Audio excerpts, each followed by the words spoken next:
Good morning students. आज हमारा study topic है सेल स्ट्रक्चर एंड फंक्शंस। तो ये नया चैप्टर आज शुरू कर रहे हैं। आइए इसको पढ़ना शुरू करते हैं। तो आपने अपने आसपास बहुत सारी डिफरेंट चीज़ें देखी होंगी, अलग अलग ऑब्जेक्ट्स देखे होंगे, या तो लिविंग होंगे या नॉन लिविंग होंगे। और अगर लिविंग ऑर्गेनिजम्स के बारे में आप सोचेंगे तो आपको पता चलेगा कि लिविंग ऑर्गेनिजम्स अलग अलग काइंड्स के फंक्शन करते हैं। तो अभी फंक्शंस अगर आप सोचेंगे तो कौन कौन से हो सकते हैं जो वो करते हैं। जैसे सबसे पहले एक फंक्शन है वो है न्यूट्रिशन गेन करना।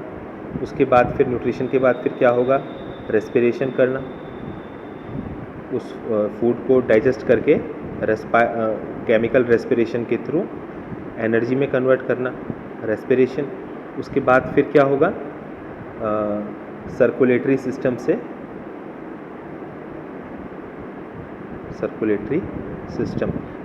सिस्टम के हेल्प से वो जितने भी न्यूट्रिएंट्स हैं उसको पूरी बॉडी में पहुंचा देना, ये सारे काम।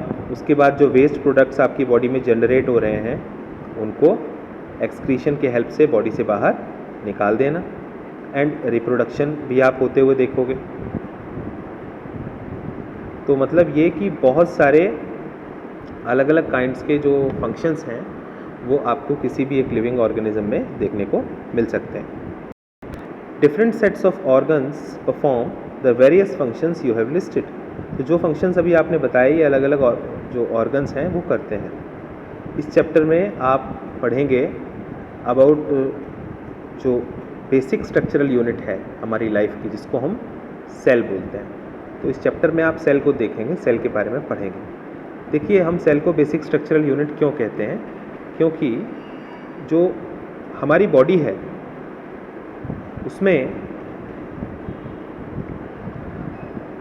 जैसे हम मल्टी सेलुलर ऑर्गेनिज्म है, हमारे पास क्या है, बहुत सारे सेल होते हैं। तो सेल्स जब कंबाइन हो जाते हैं और एक कोई फंक्शन करते हैं तो वो बनाते हैं टिश्यू, ठीक बात। और जो टिश्यूज़ होते हैं इनसे बनते हैं बहुत सारे टिश्यूज़ जो होते हैं वो कंबाइन होकर के क्या बनाते हैं, ऑर्गन्स। और अगर बहुत सारे ऑर्गन्स मिलके काम कर रहे हों तो वो हो जाता है ऑर्गन सिस्टम, ठीक है। और एक मल्टीसेलुलर ऑर्गेनिज्म के अंदर आपको ऑर्गन सिस्टम्स देखने को मिलेंगे अलग अलग काइंड्स के।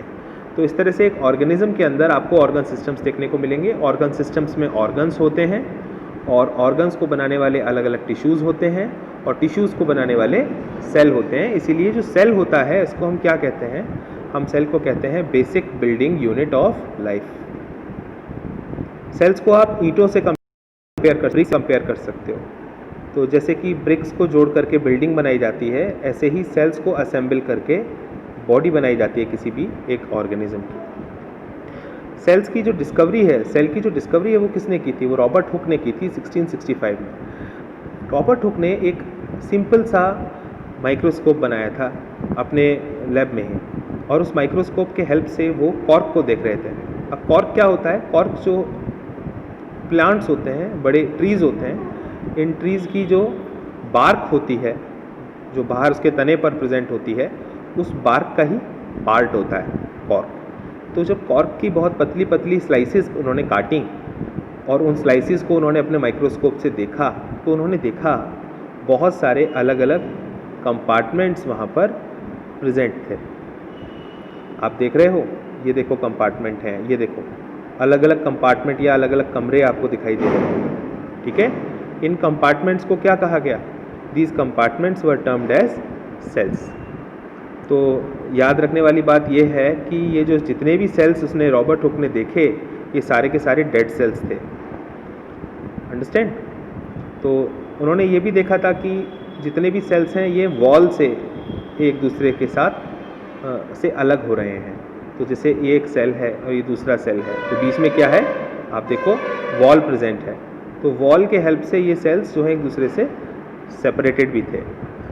तो आगे चल के 150 साल और लग गए रॉबर्ट हुक के ऑब्जर्वेशन के बाद, और 150 साल लग गए इस बारे में जानने में कि सेल्स जो होते हैं उनका स्ट्रक्चर अंदर से कैसा होता है। बिकॉज आगे चल के इम्प्रूव्ड माइक्रोस्कोप्स और डेवलप हुए जिसमें लगभग बहुत साल लग गए और तब जा कर के हम सेल के स्ट्रक्चर के बारे में जान पाए। तो जो इम्प्रूव्ड माइक्रोस्कोप्स बने उनका मैग्नीफिकेशन बहुत हाई था। हाई मैग्नीफिकेशन होने का मतलब होता है कि वो किसी भी एक ऑब्जेक्ट को जिसको देखा जा रहा है माइक्रोस्कोप में उसकी इमेज को कई देते थे, उसको बहुत बड़ा करके दिखाते थे, तो इस तरीके से मैग्नीफिकेशन हाई था। अब हम पढ़ेंगे सेल के बारे में डिटेल में। जैसे कि बिल्डिंग्स में ब्रिक्स होती हैं, है ना, और वो बिल्डिंग को बनाती हैं, ठीक उसी तरह से एक लिविंग ऑर्गेनिज्म की बॉडी को सेल बनाते हैं। तो सेल जो होते हैं they are called as basic structural units. अब जैसे देखो बिल्डिंग्स अलग अलग डिज़ाइन की देखी होंगी आपने, अलग अलग शेप और साइज़ की बिल्डिंग्स देखी होंगी, लेकिन उनको बनाने वाली ब्रिक्स एक जैसी ही होती हैं। ठीक उसी प्रकार से हमारी धरती पर लिविंग वर्ल्ड में अलग अलग प्रकार के ऑर्गेनिजम्स आपको देखने को मिलेंगे, लेकिन इन ऑर्गेनिजम्स को बनाने वाले जो सेल हैं वो एक जैसे ही होते हैं। तो कहने का मतलब ये है सबके सब सेल से ही बने हैं लिविंग ऑर्गेनिजम्स। तो cell in living organisms are complex living structures unlike non living bricks. तो जो ब्रिक्स हैं वो कैसी हैं, वो नॉन लिविंग होती हैं, जबकि सेल्स जो होते हैं they are the complex living structures. तो और लिविंग होते हैं, खास बात तो ये याद रखनी है। अब एक क्वेश्चन यहाँ पर है कि a hen's egg can be seen easily, is it a cell or a group of sales. तो यहाँ पर आंसर आ जाएगा इट इज़ ए सेल। ये एक सेल है जिसको हम आँखों से देख सकते हैं, मुर्गी का जो अंडा होता है। आपको यहाँ पर फिगर दिखाई गई है, आपको ब्रिक वॉल और ओनियन पील दिखाई गई है, और आप देख सकते हैं दोनों का बेसिक डिज़ाइन एक जैसा ही है। हाँ, बस डिफरेंस क्या है कि यहाँ ब्रिक वॉल जो है ये नॉन लिविंग है, और जबकि ओनियन पील जो है ये लिविंग सेल से बनती है। Organisms show variety in cell number, cell shape and size. तो इसके बारे में हम अगले वीडियो में पढ़ेंगे।